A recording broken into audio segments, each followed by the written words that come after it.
Guys, I'm going to start up the Mustang and move it for Ryan because he's going to be spraying on the PT.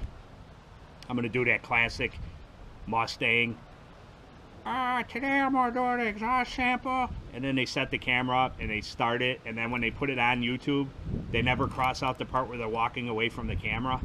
They always have that in there instead of just editing it out and doing the car. So I'm going to do my homage to all the YouTubers that like to see themselves walk away in the camera when they're going to start the car. Ready?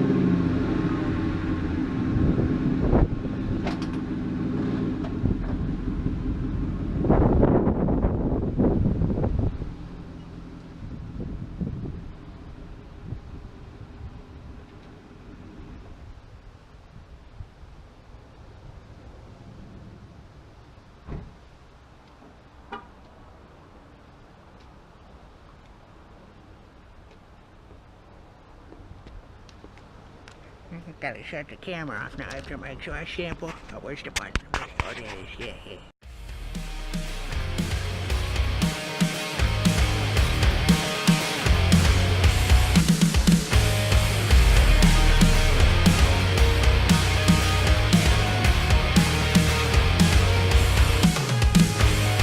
What's up, YouTubers? Today I'm going to do a little kind of a DIY fix video, which I normally don't do on cars. I've done a lot of RC ones, but not so much on cars. What we got here is Richie's 2000 Mustang GT. Very common problem with the SN95s and the new Edge. That over time the doors are very long and they're heavy. And I'm not sure exactly if it's just from opening and closing or people have a tendency to lean on their doors when they're getting in and out or whatever. But obviously this is a 2000, so getting pretty old. It's got a lot of wear on it. It's got about 111,000 miles on it right now, so it's understandable that these hinge pins are going to wear out. And what happens is you see the door opening and closing and it rides on this hinge pin here. And generally what happens over time is that pin starts to wear and it gets slop in there, and you get a little bit of slop in there. And a little bit of slop in the hinge over the distance of the door transpires into a lot of movement out here. So you might move the door up a 1/4 inch there, but it might only move a 1/16 of an inch here or less. So what happens is you can buy pin kits where you order the pin, you have to get in here and cut this pin off, pound it out, get a new one to press it in there. And I decided that I wanted to try to shim the bracket. And I did this on the 2001 GT because the door was dragging really bad on it, and I tried it. And it works so good. It's a little bit of a pain getting them in there because you have to basically take the bolts out and get the washers lined up, and I'll go through that procedure. But anyway, it works so well with the 2001 GT that I happened to take Richie's car this morning to run into town and noticed that his was dragging, and I don't remember it dragging before, so I think this is just the thing that started. So I just decided it's Sunday morning, I'm going to pull this thing in and work on it and do a little how-to. Now I want to show you what happens here.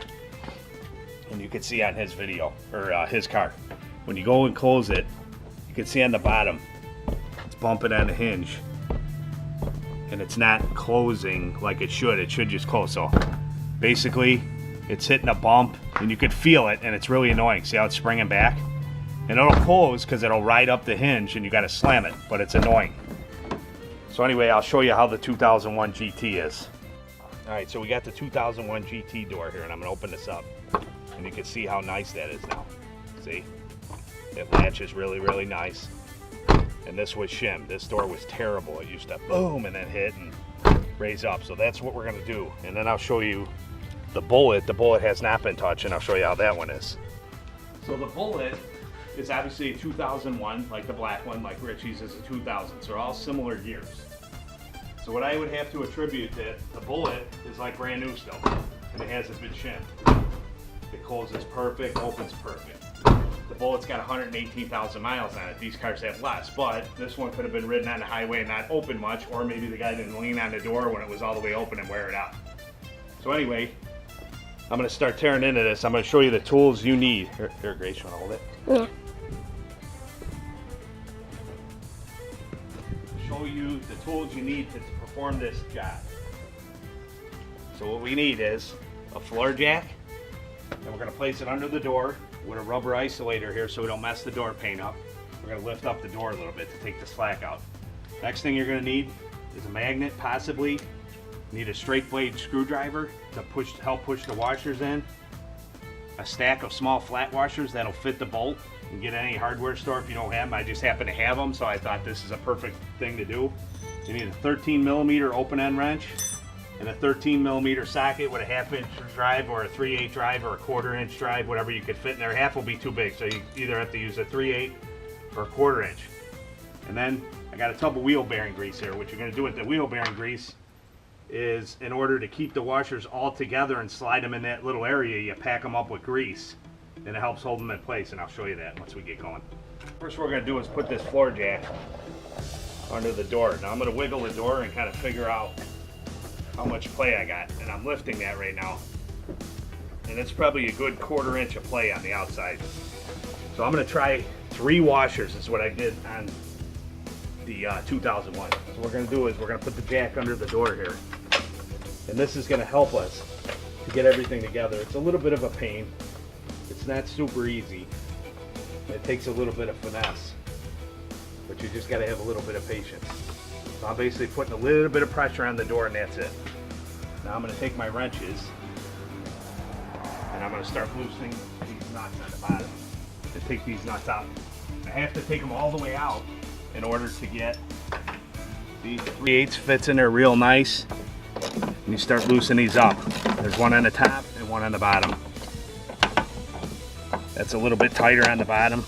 Might have to use the wrench on that one. There's not a lot of room in there. Yeah, you have to use the wrench on the bottom one. Unless you can get in there with a 1/4 inch drive. Try that too. And basically what you're doing is you're lifting up the door a little bit, taking a little bit of strain off of it, give it a little bit of separation. And once we take these out, we might have to add a little more to the jack to pick it up so we have separation. If we were just gonna stuff a shim in there and tighten it up, it'd be no problem, but we're doing it the best way, aside of changing the pins, and we're putting the washers behind the bolts so they can't slip out. They'll be permanent. And you figure if the door wore out, and it took almost 18 years for the door hinge to wear out to make it that much slap, and we go ahead and shim it, it'll probably last another 15 years, 10 years, you know. Then maybe at some point you gotta change the hinge.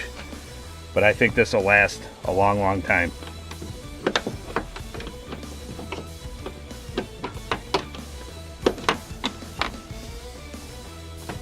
Okay. Now this thing has a tendency to slip around, and what you have to do is you have to look at the imprint that this hinge makes on the door. You want to make sure that you get that back in the same location once you pick it up, and you might have to twist or move it. I had to mess around with it a little bit to get the alignment right on the other one, and we'll go through that. So now what I want to do is I want to pick up a little bit more on there to give me a little bit of separation. And you can see now the hinge is separating from the door, and I have play. I might even want to go a little bit more.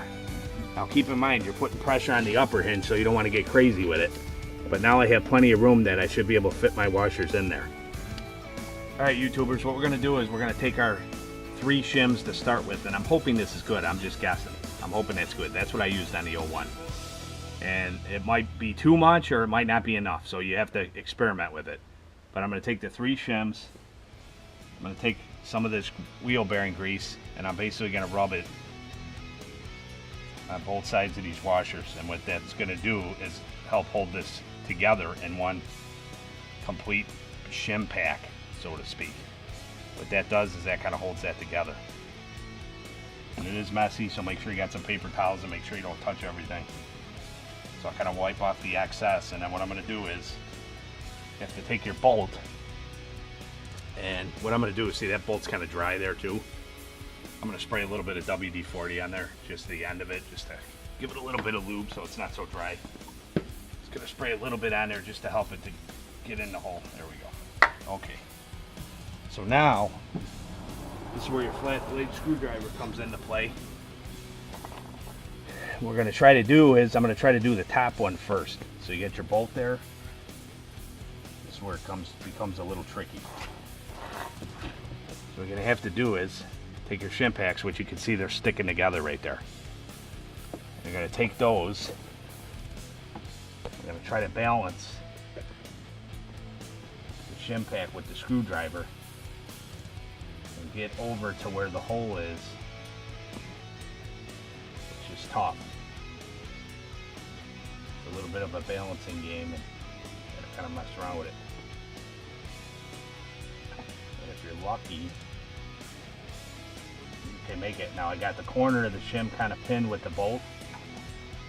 I should have brought my reading glasses out here because I'm seeing. Okay, I got it in there already. You basically got to push the shim pack carefully over, get the bolt through, and then you try to start that bolt. I don't know if you can see that. My big fat head's in the way. But okay, I got that one started. So that started on the top. If you could see that, you can see the shims in there. Now, that's the only way you can notice that this is even done. You know, no one's going to notice that's done. You know it's there. There's going to be a shim there. Once it's tightened up, you can barely see it. It's in the jam.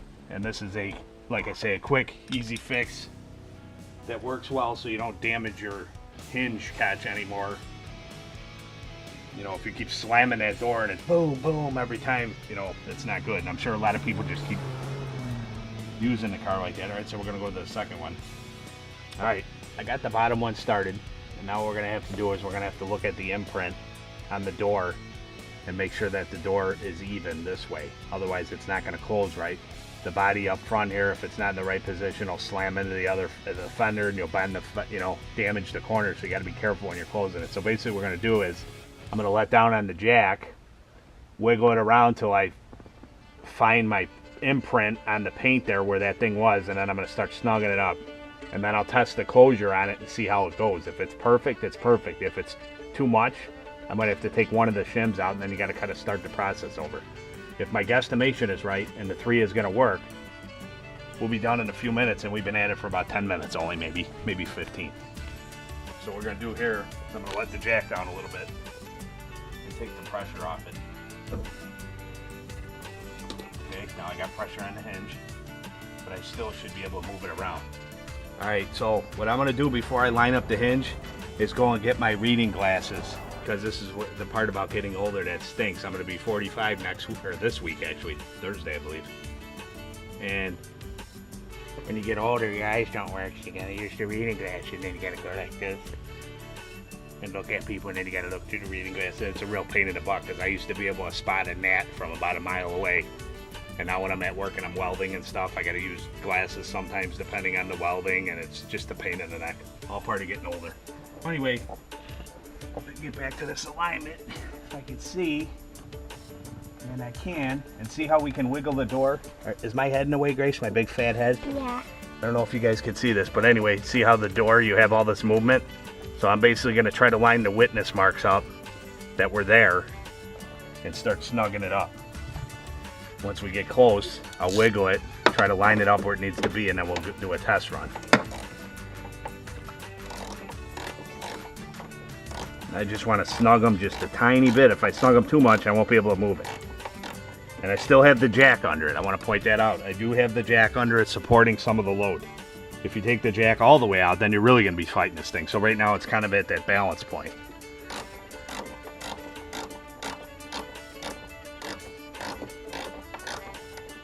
Got a very little bit on there. Snug the bottom. Spin it by hand. We're kind of in the center of the hole there. Nice. It's amazing with the glasses. I thought like I had an eye disease or something. I had no idea about losing your focus, you know, at 43 years old or whatever. So I'm looking at things and I can't see stuff, and I'm at work. I'm like, what the heck? I go to read a tape measure. I'm looking far away. I look forward. All of a sudden I can't see nothing. It's all blurry. I'm like, I got a rare eye disease. I'm going to go blind. I'm going to die. Something's going to happen. And then all of a sudden we're in the store one day picking up school supplies for the kids, and I see one of those end caps with the reading glasses on it, and I walk up to this thing, and for the heck of it I take a 1.25 magnifier and I put it on, and it's like, whoa, I hear the music playing, I can see again. I can see again. It's a $5 pair of glasses that cured me, and then I realized that I had problems because my eye, when I went to the eye doctor, your eye doesn't focus anymore. It gets stiff, the focusing thing, and I'm like, oh man, this is ridiculous. So anyway, I was happy because by putting the reading glasses on, I could actually see again close, which was pretty cool. But the whole bifocal thing and everything else, I'm just not ready for that. So I don't wear glasses normally, but I just wear the readers. But then, you know, the next step is the bifocals, where you're staring through that little square and then you're like looking down, looking up, trip on the stairs, fall down the stairs, you know. So, not looking forward to that. Okay, let me, gotta pull that back that way a little bit. My head's probably in the way again, huh, Grace? Yeah. Yeah, I know. Hopefully your head doesn't get as big as mine when you grow up. It's already big. It's not that big. Your head's big, but kind of cute, like kind of cute big for a little kid. You're fine. You see, like pictures, when I take pictures with Mom, I got to stand back about 3 people behind her so my head is not too much bigger than hers, because she's got a little bean head and I got a big fat head. So when we're in the pictures, it looks funny. I'm going to try to get a little bit on this. Okay. Snug this up. I think I'm pretty close to the witness mark. Okay, now what I'm going to do, Grace is in the car, so she'll stay in the car. We'll run the jack all the way off, and I'm going to try shutting it. Okay, YouTuber, so here's what we got. We are too high now, which I was hoping wasn't the case. So that means that his door was not dragging as much as the 2001 GT. So look what happens here. When I go to close it, I feel resistance, and it's actually pushing down on the door to me. So we're too high. So I'm going to have to take one shim out. So basically what you're going to do, the door up here, come up here, Grace. We're okay on the door down here. You got to check this fit too. You don't want to go too close on the bottom, and then you'll have that thing rub and do damage to the paint. So you got to, when you go to close the door, you want to close it real carefully. So now what we're going to do is start the process over. I got to pull one shim out and then redo it, but I'm going to skip all that and just come back to the end. So it can be tedious, it can take a little bit, but it doesn't cost you any money, and when it's done, it works great.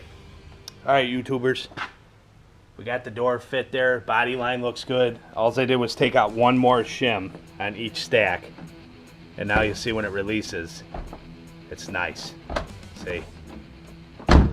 Closes real nice, opens real nice. That's what you want. So it's basically as good as new again. I mean, it's not good as new because the pin's obviously a little worn, but it works good as new, and this will last a long time. So you can see the shim packs in there. There's only 2. You can barely see them. You know, the 2001 might have had 2. I thought I had 3. But anyway, now I'm going to double check the bolts, tighten them up. You know, make sure they're super tight. I'm going to wipe the excess grease off of there. And we're good to go. So I want to thank you guys for watching. You can use this technique on any kind of car. We just happen to have a Mustang. It's very prevalent in the Mustangs where it happens a lot. Other cars have the same issue, I'm sure, especially cars with older cars with bigger doors, heavier doors like this. So hopefully this video helped you guys out to give you a little step-by-step. And like I say, it's a little bit tedious. The one thing I want to do to make sure that I tell you, and so far on both cars, what I've had to do pretty much is loosen the bolts up. And when I have play in there, I basically grab the bottom of the door and pull it to me so the door is over as far as it can be within the bolt, and that's been lining up good. You don't want to lose the alignment and then just go slam the door, because you will catch the bottom of the door skin and you'll hit the fender and you'll rip the fender, or you know, screw the paint up or buckle it. You got to be very careful with that. But other than that, it's a pretty straightforward process. And you must use the grease. Grease is your friend. If you don't use the grease, you're going to have these washers falling out. You're going to get aggravated because every time you put one in there, the other one will fall out. You won't be able to make the bolt. You coat them up with grease, and it kind of acts as a glue for you. It sticks to the door, sticks together, and then I basically just guide them in there like you saw with a screwdriver, tighten the bolts up. So, till next time. I also noticed this, that his latch broke. There's a little plastic ear on the top of these things that catches on a bracket up here. And American Muscle sells this whole kit, cable and latch assemblies. So we're going to have to get one of those for him too. But till next time, Rich here from 2RC Productions signing out. Hope you enjoyed the video of how to repair your door alignment on a 2000 Mustang GT, but pretty much every other car you can use it on. All right, guys. Please don't forget to thumbs up and subscribe if you liked the video. We'll see you next time. Okay, all cleaned up. She's back together. Show you. Nice door fit, nice shut. Okay, that's the one we repaired. And then the passenger one has not been repaired, it's original. And you can see that. Same thing. Real nice. So, works really good. Just want to show you that.